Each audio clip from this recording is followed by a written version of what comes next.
Hey Grandpa Joe, good to see you again. Hey Sammy, great to be here. How's your week been? Well, it's been pretty good actually.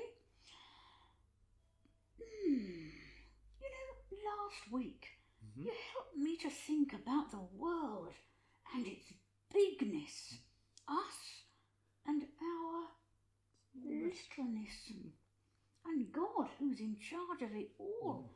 Thanks for that. You're welcome. But I was thinking, this week, the world isn't just scary and big. Sometimes it's plain bad. Things happen that are horrible and not nice at all. So, if God made it all and is in control of it all, why is it filled with so much sadness and hurt? That's another really good question, and one I'm going to have to think about again. Thanks, Grandpa Joe. Can you understand what Grandpa Joe is thinking? Can you relate to how he's got to the question that he's asked? He's looked at the world as a big, scary place. He's listened to the answer that we gave last week, that though we are small, God is big, and if we trust him, we know that our Heavenly Father is in control. But looking at the world is more than just scary. It's dark. It's full of pain. It's full of hurt. It's full of suffering. It's full of badness. Why is that? Well, when we turn to the Bible, we see that the simple answer is this. The world is a dark place because you and I live in it, and people just like us. That we each are sick, and we bring our own darkness and make the world a much, much darker place. The Old Testament especially describes our sickness and our darkness in three specific ways, with three specific words. The first of which is chata. Chata is a word which literally means missing the mark, missing the goal. There are examples and instances where it's used in that respect. A special regiment of an army in the book of Judges is described as not being able to chata when they throw a stone from their slingshot. They're not able to miss the mark. They're that highly skilled. The book of Proverbs uses it to describe someone who sets off on a journey without doing the necessary preparation beforehand. It said someone who has zeal but no knowledge will likely chata. They'll miss where they're trying to go. As people, we chata. We miss the goal. We miss the standard. The standard that the Bible presents can be summed up in what Jesus said, the golden rule. Love God and love others. Or by looking at the 10 Commandments in the book of Exodus. That can pretty much be broken down into two sections. How we live towards God and how we live towards one another. That is the goal. That is the standard that we're supposed to live to. It's not a massive stretch of the imagination to look at both of those spheres and to come to the conclusion that we have missed the mark, that we have fallen short. But the Bible goes further than that and says we're not just people who miss the mark, we're people who break trust. Pesha is the next word that is generally used to describe the darkness that we bring, and it means breaking trust or the breaking of a relationship. The book of 2 Kings opens with the breaking, the peshaing of the relationship between Moab and Israel. They'd had a treaty and now Moab was breaking it. It also describes how we as people so often pesha with one another. And that the closer the relationship between us, the more pain, the more suffering, the more hurt that it brings. The relationships that we have in families, in work, in communities, just as human beings and how we're supposed to treat one another doesn't always need to be spoken, but we feel the effects when we act in incorrect ways to one another. The last word probably gets to the heart of the matter even better, and that word is avon.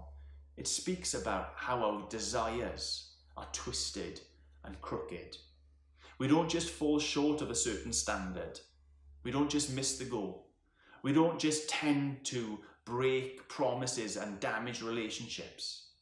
Actually, We desire that which is evil, and that which is good we say is worthless.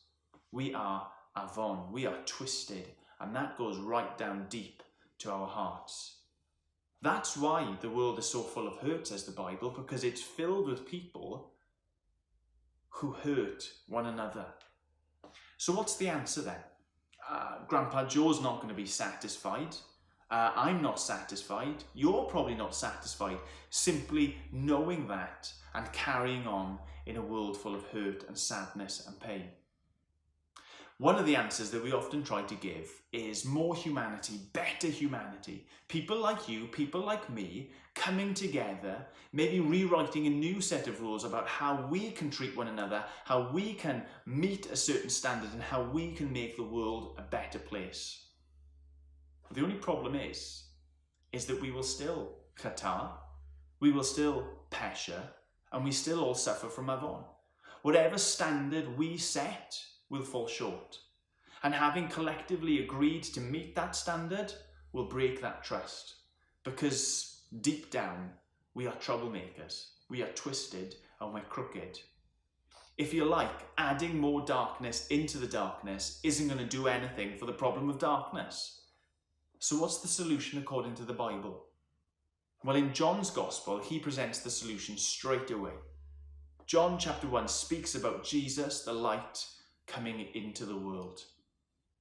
Later on in John's Gospel, Jesus is declaring who he is to the people who are following him. And he says this, "I am the light of the world. Whoever follows me will no longer walk in darkness, but will have the light of life." Isn't that amazing? Isn't that wonderful news? That if we want the world to be a better place, if we want you and me to be better people, the answer isn't us striving, working hard to get there, because we'll fall short. We'll break trust and we'll twist what it means to get there anyway. The answer is a light coming into the darkness. If you like, a human who had never fallen short, who never broke trust, and whose desires were perfect all the time.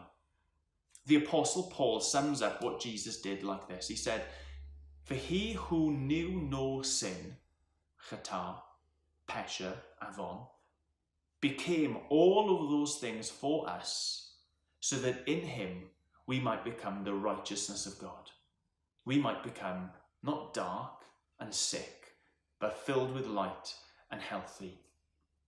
Long story short, the world is a dark place because people like you and I live in it. And the answer, the solution to that darkness, isn't for you and me to try and do anything because we just contribute more darkness and sickness with our actions. The answer is for Jesus, the perfect one, to come in as light, to dispel the darkness, and for you and I to trust in that life that comes through Jesus, to be transformed by that light which brings life. So, the world is a dark place, we are dark people, but Jesus is a light one who has come, and we can be light, experience light through him and in him.